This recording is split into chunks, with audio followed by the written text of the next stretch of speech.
ഏവർക്കും എൻ്റെ നമസ്കാരം. ഹരിനാമകീർത്തനം ഭാഗം 11, ശ്ലോകം 21, 22. ആര് പരിഹസിച്ചാലും ഭഗവത് നാമങ്ങളെ ഉച്ചരിച്ചുകൊണ്ടേയിരിക്കണമെന്നാണ് ശ്ലോകം 21 തുഞ്ചത്താചാര്യൻ പറഞ്ഞിരിക്കുന്നത്. ശ്ലോകം 21.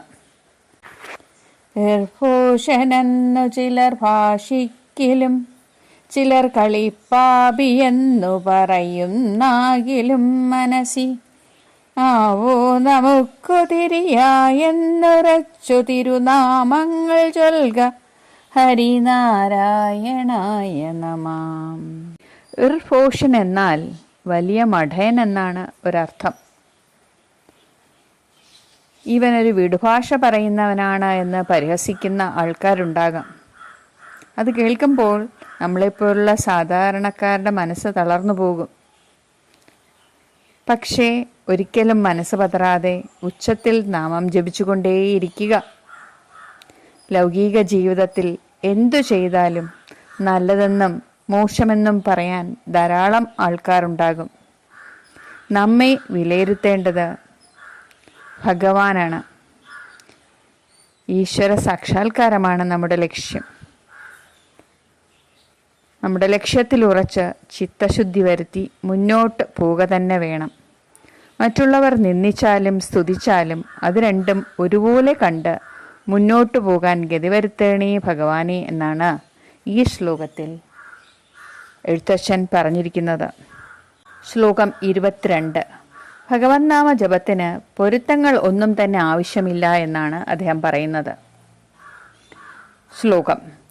ലുസ്മാതി ചേർത്തൊരു പൊരുത്തം നിനക്കിലുമിതജിതന്റെ നാമഗുണം അതിനിങ്ങു വേണ്ട ദൃഢം ഒരു കോടി കോടി തവ തിരുനാമമുള്ളവയിൽ അരുതാത്തതില്ല ഹരിനാരായണായ നമാം.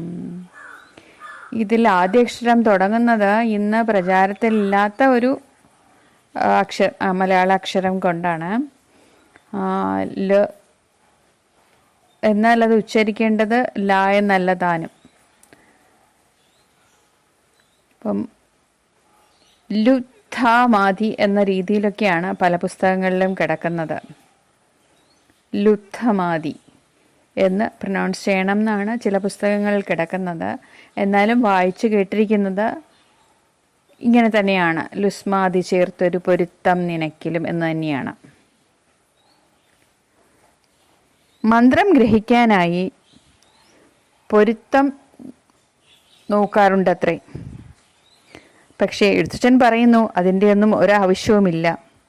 അജിതൻ്റെ, അതായത് ഭഗവാന്റെ നാമഗുണങ്ങൾ ചൊല്ലാൻ ഒരു പൊരുത്തവും നോക്കേണ്ട ആവശ്യമില്ല. കോടിക്കണക്കിന് ഭഗവത് നാമങ്ങൾ ഉള്ളതിൽ ഏത് വേണമെങ്കിലും നമുക്ക് സ്വീകരിക്കാം. അതായത് മന്ത്രജപത്തിന് വേണ്ടി ഗുരുവിൻ്റെ ആവശ്യം തന്നെയില്ല. ഒരു മന്ത്രദീക്ഷ എടുക്കേണ്ട കാര്യവുമില്ല.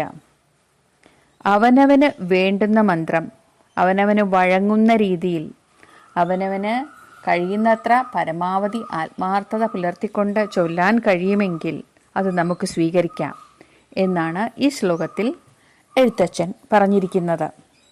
എൻ്റെ വീഡിയോകൾ കണ്ടെന്നെ സപ്പോർട്ട് ചെയ്യുന്ന ഏവർക്കും എൻ്റെ നന്ദി. Thank you so much for watching my video. Please do share and subscribe my channel.